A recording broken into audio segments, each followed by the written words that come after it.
Hi ಅಣ್ಣ ತಮ್ಮದಿರ, ನನ್ನ ಹೆಸರು ಕಿರಣ್ ಕುಮಾರ್ ಎಜೆ ಅಂತ. ನಾನು ಇವತ್ತು ತಾನೇ ವ್ಲಾಗ್ ಮಾಡೋಣ ಅಂತ ಅಂದ್ಕೊಂಡಿದ್ದೀನಿ. ಅಂದರೆ ಏನರ ಬಗ್ಗೆ ವ್ಲಾಗ್ ಮಾಡೋಣ ಅಂದ್ಕೊಂಡಿದ್ದೀನಿ ಅಂದರೆ, ನಾನು ಓದಿರೋಂಥ ಪ್ರೌಢಶಾಲೆ ಅವತ್ತು ಚೆನ್ನಾಗಿತ್ತು.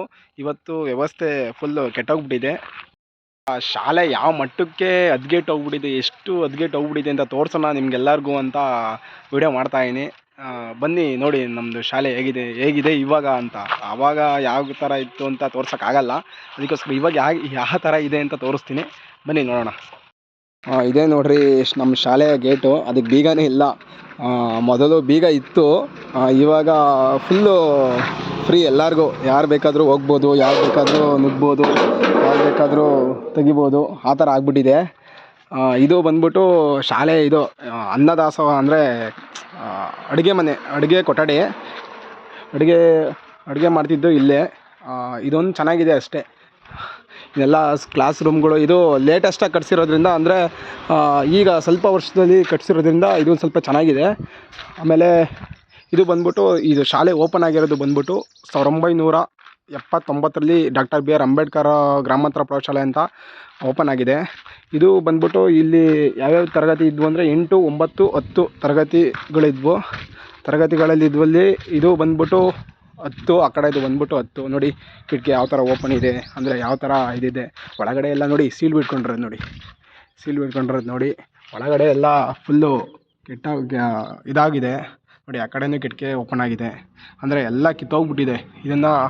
ಇದಕ್ಕೆ ಮಕ್ಕಳನ್ನ ಎಲ್ಲ ಬಿದೋಂಗಾಗಿದೆ. ಒಳಗಡೆ ಮಾಮೂಲಿ ಮರಗಳೆಲ್ಲ ಬಿದೋಗಂಗಾಗಿದ್ದಾವೆ. ಅದಕ್ಕೋಸ್ಕರ ಎಲ್ಲ ಪೋಷಕರು, ಮಕ್ಕಳ ಪೋಷಕರು, ತಂದೆ ತಾಯಿದಿರು ಸೇರ್ಸೋಕ್ಕೆ ಹೆದರ್ಕೊಳ್ತಾ ಇದ್ದಾರೆ ಮಕ್ಕಳನ್ನ ಸೇರ್ಸೋಕ್ಕೋಸ್ಕರ.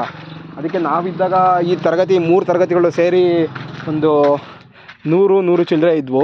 ಇವಾಗ ಬರೀ 45 ಜನ, 3 ತರಗತಿಗಳು ಸೇರಿ ಬರೀ 45 ಜನ ಸ್ಟ್ರೆಂತ್ ಆಗಿದೆ.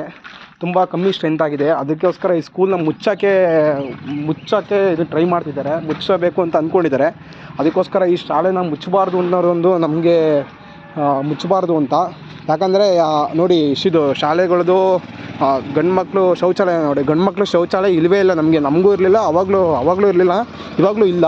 ಬಟ್ ಇವಾಗ ಹೆಣ್ಮಕ್ಳು ಶೌಚಾಲಯ ನೋಡಿ ಯಾವ ಥರ ಆಗ್ಬಿಟ್ಟಿದೆ, ಅಂದರೆ ಹೆಣ್ಮಕ್ಳು ಇದಿಲ್ಲ, ಆ ಥರ ಆಗಿದೆ ನೋಡಿ. ಕಿತ್ತೋಗ್ಬಿಟ್ಟು ಡೋರ್ ಓಪನ್ ಮಾಡಿದ್ದಾರೆ. ಡೋರ್ ಓಪನ್ ಆಗಿದೆ, ಕ್ಲೋಸ್ ಕಂಡೀಷನ್ನೇ ಇಲ್ಲ. ಎಲ್ಲ ಸೀಲ್ ಬಿಡ್ಕೊಂಡು ಹೋಗಿದೆ ನೋಡಿ.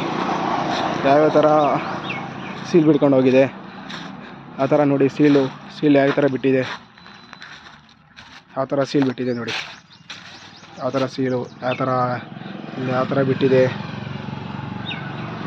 ಆ ಥರ ಬಿಟ್ಕೊಂಡು ಹೋಗಿದೆ ನೋಡಿ. ಎಲ್ಲ ಭಯ ಆಗುತ್ತೆ, ಇಲ್ಲಿ ಹೋಗಬೇಕು ಅಂದರೆ ಭಯ ಆಗುತ್ತೆ. ಯಾವ್ಯಾವ ಥರ ಆಗಿದೆ ನೋಡಿ. ಇದರ ಫೆಸಿಲಿಟೀಸ್ ಅಂದರೆ ಯಾವ್ಯಾವ ಥರ ಸೀಲ್ ಬಿಟ್ಕೊಂಡಿದೆ. ಇಲ್ಲಿ ನೋಡಿ ಬಾತ್ರೂಮ್ ನೋಡಿ ಯಾವ ಥರ ಫೆಸಿಲಿಟೀಸ್. ಹೆಣ್ಮಕ್ಳಿಗೂ ಕರೆಕ್ಟಾಗಿ ಫೆಸಿಲಿಟೀಸ್ ಇಲ್ಲ.